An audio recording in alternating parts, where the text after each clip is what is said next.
बृहस्पतिवार व्रत की कथा। एक समय एक बहुत प्रतापी और दानी राजा था। वह नित्य गरीबों और ब्राह्मणों की सहायता करता था। यह बात उसकी रानी को अच्छी नहीं लगती थी। वह ना तो गरीबों को दान देती, ना ही भगवान का पूजन करती थी और राजा को भी दान देने से मना करती थी। एक दिन राजा शिकार खेलने वन को गए हुए थे। उसी समय बृहस्पति देव साधु के रूप में भिक्षा मांगने के लिए द्वार पर आए और भिक्षा मांगी। रानी ने भिक्षा देने से इनकार कर दिया और कहा, हे साधु महाराज, मैं तो इस दान पुण्य से तंग आ गई हूँ। मेरे पति सारा धन लुटाते रहते हैं। मेरी इच्छा है कि हमारा सारा धन नष्ट हो जाए। साधु ने कहा, देवी तुम तो बड़ी विचित्र हो। धन वैभव तो सभी चाहते हैं। यदि तुम्हारे पास अधिक धन है तो भूखे मनुष्यों को भोजन कराओ, प्यासों के लिए प्याऊ बनवाओ, धर्मशाला बनवाओ। जो निर्धन अपनी कुंवारी कन्याओं का विवाह नहीं करा सकते उनका विवाह करवाओ। ऐसे और कई काम हैं जिनको करने से तुम्हारे कुल का यश लोक परलोक में फैलेगा। परंतु रानी पर उपदेश का कोई प्रभाव न पड़ा। वह बोली, महाराज आप मुझे कुछ न समझाएं। मैं ऐसा धन नहीं चाहती जो हर जगह बांटती फिरूं। साधु ने उत्तर दिया, यदि तुम्हारी ऐसी इच्छा है तो तथा अस्तु। तुम ऐसा करना कि बृहस्पति के दिन घर को गोबर से लीपना, अपने केसों को धोना, राजा को हजामत कराने के लिए कहना, भट्टी चढ़ाकर कपड़े धोने डालना। ऐसा करने से तुम्हारा सारा धन नष्ट हो जाएगा। यह कहकर साधु महाराज वहां से अंतर्ध्यान हो गए। साधु के अनुसार कई बातों को पूरा करते हुए केवल 3 बृहस्पतिवार ही बीते थे कि राजा रानी का समस्त धन नष्ट हो गया। अब वे भोजन के लिए दोनों समय तरसने लगे।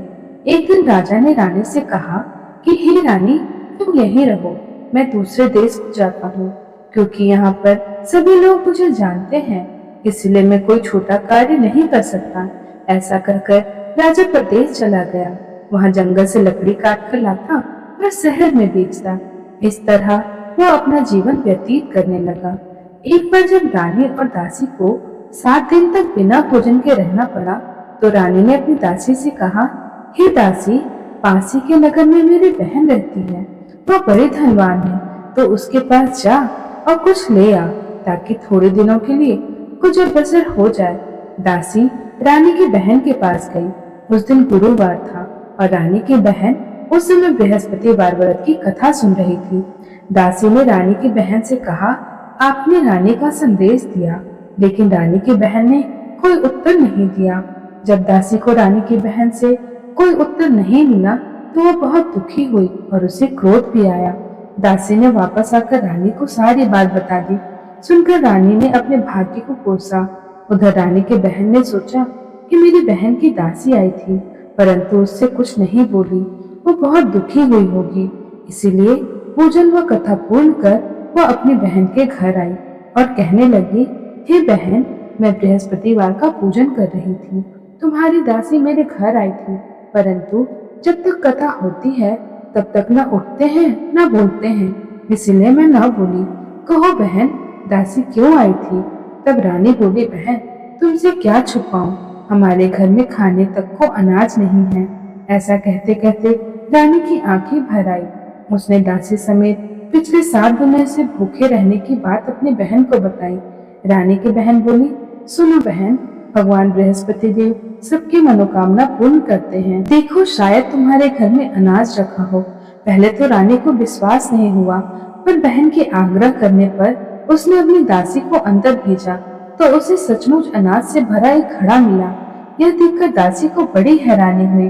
दासी रानी से कहने लगी, हे रानी, जब हमें भोजन नहीं मिलता था तो हम व्रत ही तो करते थे, इसीलिए क्यों न इनसे व्रत की विधि पूछ ली जाए, ताकि हम भी व्रत तथा कथा किया करेंगे। तब रानी ने अपनी बहन से बृहस्पतिवार के व्रत की पूरी विधि को पूछा। उसकी बहन ने बताया कि बृहस्पतिवार के दिन को चने की दाल और मुनक्का से विष्णु भगवान का केले के जल में पूजन कर घी का दीपक जलाएं, कथा सुनकर बिना भोजन ही करें, इससे बृहस्पति देव प्रसन्न होते हैं। इस तरह व्रत और पूजन विधि बताकर रानी की बहन अपने घर को लौट आई। 7 दिन के बाद जब गुरुवार आया तो रानी और दासी ने व्रत रखा। दासी घुड़साल से जाकर चना गुड़ आदि बिन लाई। फिर उसने केले के जड़ में विष्णु भगवान का पूजन किया। अब पीला भोजन कहाँ से आए, इस बात को लेकर दोनों बहुत चिंतित थे, परंतु उन्होंने सच्ची श्रद्धा से व्रत रखा था। इसलिए बृहस्पति देव प्रसन्न होकर एक साधारण व्यक्ति का रूप धारण कर 2 थालों में सुंदर पीला भोजन दासी को दे दिए। भोजन पाकर दासी बहुत प्रसन्न हुई। फिर रानी के साथ मिलकर भोजन ग्रहण किया। उसके बाद वे हर गुरुवार को व्रत और पूजन करने लगी।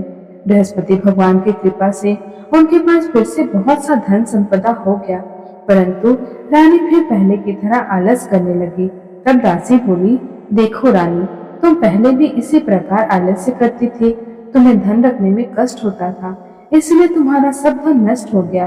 बड़ी मुसीबतों के बाद हमने यह धन पाया है, इसीलिए तुम्हें दान पुण्य करना चाहिए, भूखे मनुष्यों को भोजन कराना चाहिए और धन को शुभ कार्यों में खर्च करना चाहिए, जिससे तुम्हारे कुल का यश बढ़ेगा, स्वर्ग की प्राप्ति होगी और पितृ प्रसन्न होंगे। दासी की बात मानकर रानी अपना धन शुभ कार्यों में खर्च करने लगी, जिससे पूरे नगर में उसका यश फैलने लगा।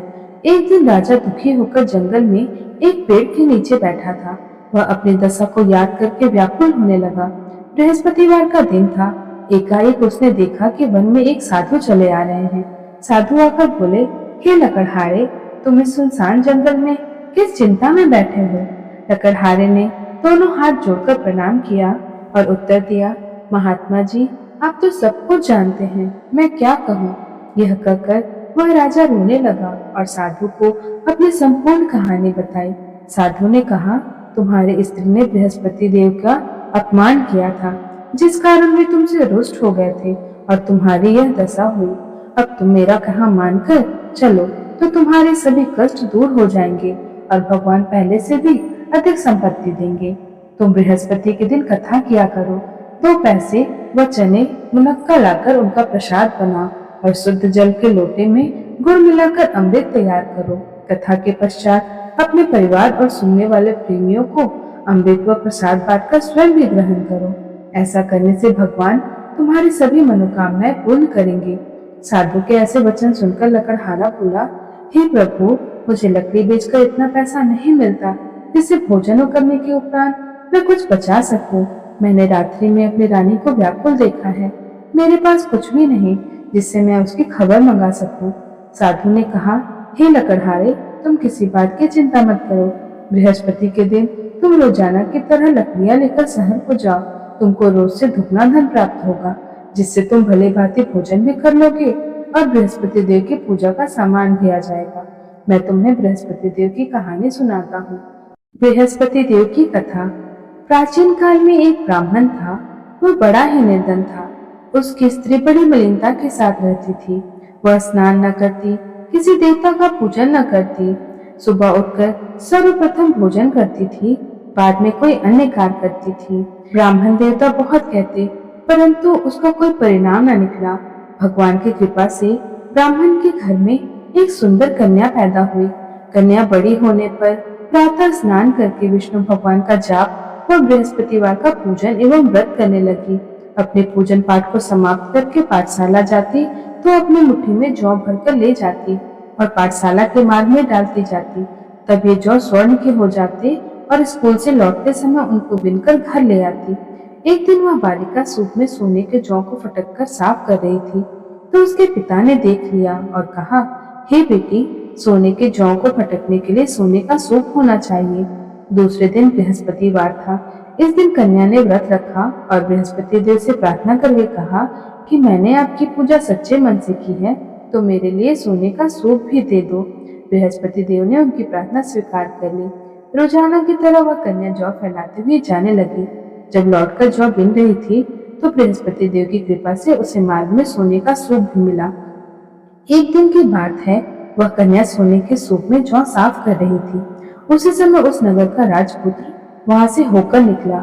वह कन्या के रूप और कार्य को देखकर मोहित हो गया और घर जाकर पिता से कहा कि मैं उस लड़की के साथ विवाह करना चाहता हूँ जो सोने के सूप में जौ को साफ कर रही थी। यह सुनकर राजा आश्चर्य में पड़ा और बोला, मैं तेरा विवाह उसके साथ अवश्य ही करवा दूंगा। राजकुमार ने उस लड़की के घर का पता बतलाया। तब मंत्री उस कन्या के घर गए और ब्राह्मण देवता को सभी हाल बताया।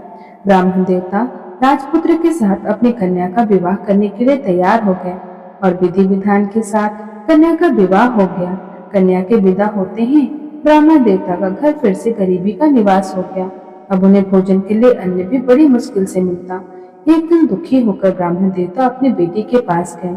बेटी ने पिता की दुखी अवस्था को देखा और अपनी माँ का हाल पूछा। तब ब्राह्मण ने सभी हाल कह दिया। बेटी ने बहुत सा धन देकर अपने पिता को विदा किया। इस तरह ब्राह्मण का कुछ समय सुखपूर्वक व्यतीत हो गया, लेकिन कुछ दिनों बाद फिर वही हाल हो गया।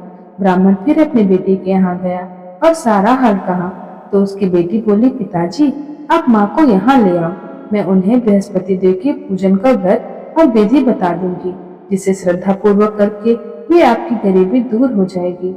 वह ब्राह्मण अपनी स्त्री को साथ लेकर बेटी के ससुराल पहुंचा। तब बेटी ने माँ को बहुत समझाया। माँ, तुम प्रातःकाल प्रथम स्नान आदि करके विष्णु भगवान का पूजन करना। परंतु माँ ने उसकी एक बात पर ध्यान नहीं लगाया और प्रातःकाल उठकर अपनी बेटी के बच्चों के जूठन को खा लिया। इससे उसकी बेटी को बहुत गुस्सा आया। उस रात उसने अपनी माँ को कोठरी में बंद कर दिया। अगले दिन सुबह अपनी माँ को उसमें से बाहर निकाला और स्नान आदि करके पाठ करवाया तो उसकी माँ की बुद्धि ठीक हो गई और वह प्रत्येक बृहस्पतिवार को व्रत रखने लगी।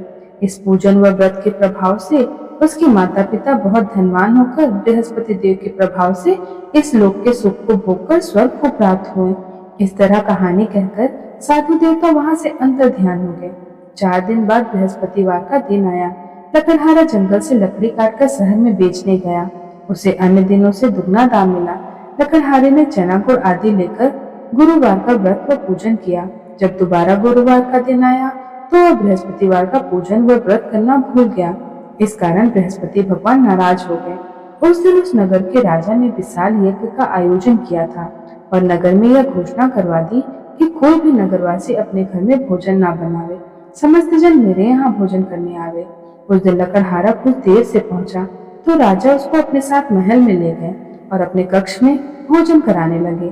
तभी उस समय रानी भी वहां आ गई। उसने देखा कि जिस खूंटी पर मेरा हार लटका हुआ था वह वहां नहीं है।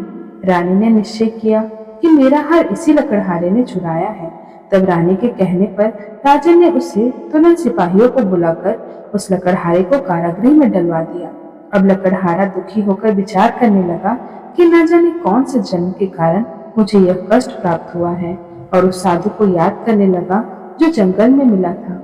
उसी समय बृहस्पति देव साधु के रूप में प्रकट हुए और उसकी दशा को देखकर कहने लगे, अरे मूर्ख, तूने बृहस्पति देव का पूजन नहीं किया था, इसी कारण तुझे दुख प्राप्त हुआ। अब तू चिंता मत कर, आने वाले बृहस्पतिवार के दिन बृहस्पति देव का पूजन और व्रत रखना। साधु महात्मा के कहे अनुसार बृहस्पतिवार के दिन लकड़हारे ने कथा कही और व्रत रखा तो उसी रात्रि को बृहस्पति देव ने नगर के राजा के स्वप्न में आकर कहा, हे राजा, तुमने जिस लकड़हारे को कारागृह में बंद करके रखा है वह एक राजा है, वह निर्दोष है, उसे छोड़ देना। तुझे रानी का हार उसी खूंटी पर लटका हुआ मिलेगा। अगर तू ऐसा नहीं करेगा तो मैं तेरा सारा राज्य नष्ट कर दूंगा। इस तरह रात्रि में स्वप्न को देखकर राजा प्रातःकाल उठा और उस हार को खूंटी पर लटका हुआ देखकर उसने लकड़हारे को बुलाकर क्षमा मांगी और सुंदर वस्त्र आभूषण देकर विदा किया। अब लकड़हारा राजा अपने नगर को चल दिया। राजा जब नगर के निकट पहुंचा तो उसे बड़ा आश्चर्य हुआ।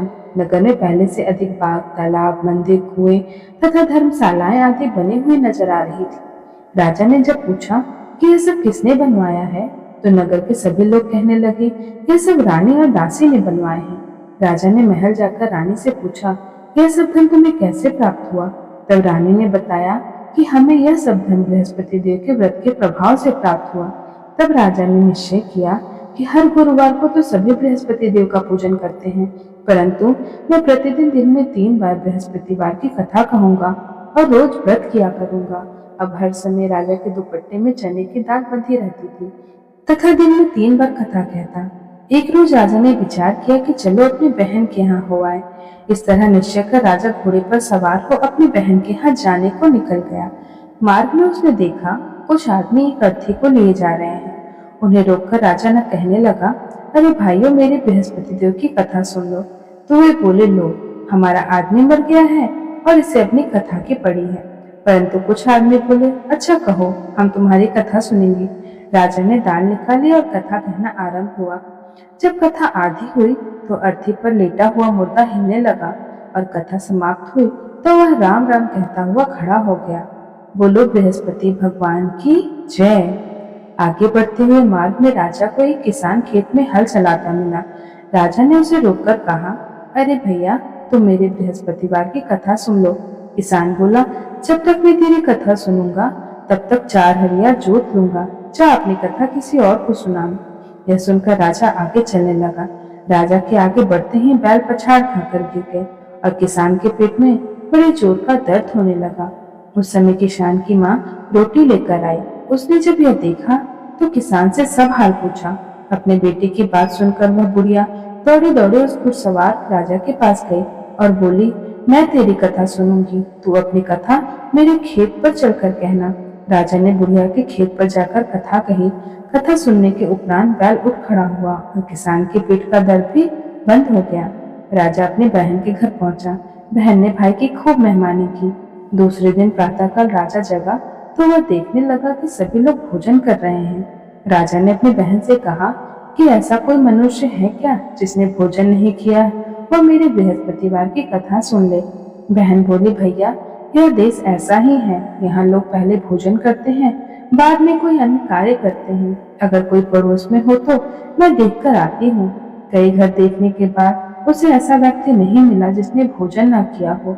कुछ दूर और जाने पर एक कुम्हार के घर गई जिसका लड़का बीमार था। उसे मालूम हुआ कि कुम्हार के यहाँ 3 दिन से किसी ने भोजन नहीं किया।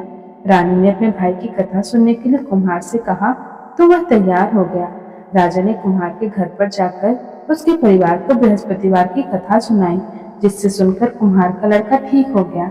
ऐसा होने पर चारों ओर राजा की प्रशंसा होने लगी। एक दिन राजा ने अपनी बहन से कहा कि हे बहन, हम अपने घर को जाएंगे, तुम भी तैयार हो जाओ।